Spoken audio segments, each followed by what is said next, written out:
So every time we hear of a Sikh girl dating a non-Sikh, the community cries out, "Oh, she must be groomed. She's being groomed. She could just be dating a non-Sikh." You know what I'm saying? If we cry out grooming every time when there's a real grooming case, no one will take it seriously because if you was to grab most girls' phones and you'd see who's grooming who, or is there any force or persuasion or nothing? Because throughout my time when I was serving the Sikh community, I came across hundreds of so-called grooming cases. And oh, that girl's been groomed here, that girl's been groomed up in Manchester, that girl's been groomed. I know it happened, but you know what? How many cases actually got convictions? I can't even remember. You know what I mean? I know SAS have got some convictions of a few cases here and there, but you know how many cases I've heard about and how many got convictions? The ratio just doesn't add up. If there was that much evidence or that much grooming happening, we'd see a lot more in the news and the newspapers and the police and stuff, yeah? Then people say there's no evidence. So if there's no evidence, how you believe in the girl without evidence?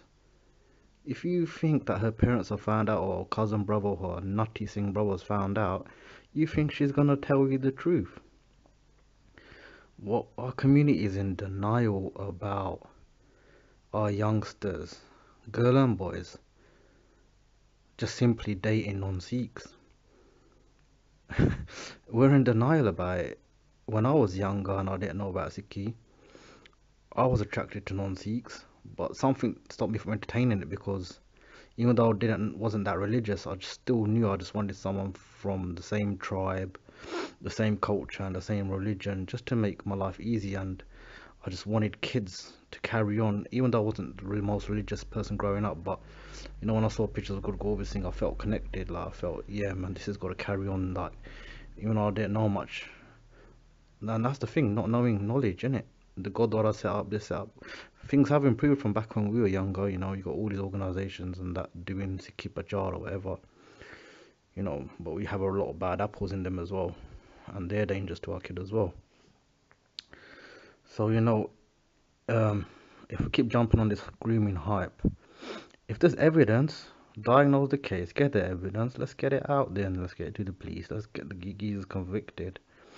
Now, this Muslim lad the other day, he's just put out, I've been out with loads of Sikh girls, and I'll probably end up converting one and marrying her.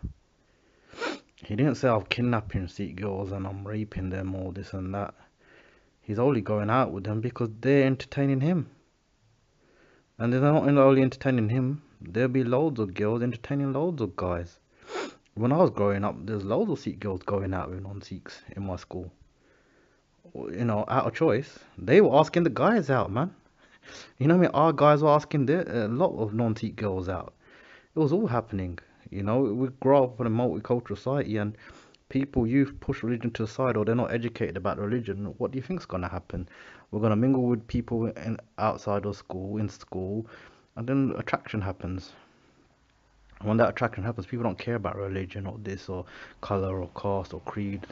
They just like the guy or they got hots for the guy or vice versa.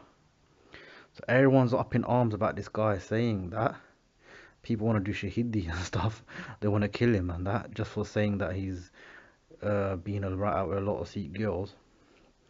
But how about the opponent that have been out with Muslim girls then? Do you know what I mean? Like, the girl has a choice of who she wants to go out with. And Sikhi is not about keeping people by force. If a person wants to be a Sikh, then fair play.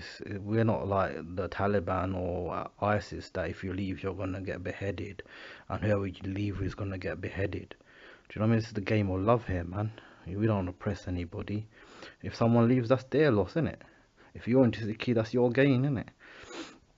Or if you're going to end up doing jail sentences and fighting these unjust little beefs just because someone's dating someone that's meant to be a Sikh. If she was into Sikh or he was into Sikh that much, they wouldn't entertain one non-Sikh because they'd be like, nah, man, I wanna keep this religion going. I want my kids to be Sikh. If they're willing to turn their back on their guru or Sikhi for some next person, that's their deed, and good for them. And if they think that's the way of life or that's gonna get them somewhere, innit? Get me? Just do you, innit? Be you. If there's a genuine rape, kidnap, or a mad grooming case with a lot of evidence, then do your shit. You know, where in history have Sikhs fought for girls that have decided to convert willingly? Never. They fought when Hindu and Sikh girls were getting kidnapped and made to do prostitution and dance for Mughals. They broke into castles where the Sikh girls and Hindu girls were being held when villages were ransacked. They didn't fight because, well, number one, the Sikh girls at the time, the women, they wouldn't really turn their back on their religion too much. They got their kids cut up and still didn't turn their back on their religion. Do you know what I mean? It's knowledge, innit? Knowledge is power. All you can do for your kids, I've got kids, I don't know what they're gonna do, so I'm not even giving it large. The future is very unpredictable in UK. We're living in a multicultural society where everyone mingles with everyone. And the heart is fragile and the heart can take over the brain sometimes. We've all probably, fought with our heart more than our brain. If we all fought with our brain, there wouldn't be so much divorce rate. You know what I'm saying? Or we wouldn't end up in marriages that we shouldn't be in. Even when it's with Sikhs as well. We fight for marriages and stuff like that, and we know in our brain it's not the right move, but our heart takes over. Then 5 years down the line, it's a divorce. So if we keep crying out grooming, when there's a genuine case, people are not gonna take it seriously. It's gonna be like the boy that cries wolf. Please, let's stop this hype a bit, man. Let's be sensible. Let's not get our young things sent to prison over some sellout. We shouldn't be losing sleep over sellouts. All we can do is up the pachar, get these kids, these young girls and boys have a moral compass. But we gotta behave. You know what I mean? Everyone's up in arms, and I heard people went to this guy's house, all organisations making statements. Where were these statements when we got cults in our own community doing mouth to mouth Simran with our youth, teaching them that BS, doing these dirty calm tests and stuff? When the Gandhis are touching up young girls and stuff, where's the uproar? It's all hush hush under the carpet. So we don't really care about grooming. You get me? The real thing is he's a Muslim, he's a Pakistani. Do you get me? That's what's getting on everyone's nerves. Not that it's grooming, because if grooming was getting on your nerves, we'd see a lot more statuses for all types of grooming from all types of people. But everyone's quiet. But as soon as a Muslim does a bit of grooming, or apparently grooming, or says something that you don't like, oh fucking hell, man, let's get the Qurban shop, let's fucking behead him, let's do this, let's do that. Fucking grow up, man, grow up.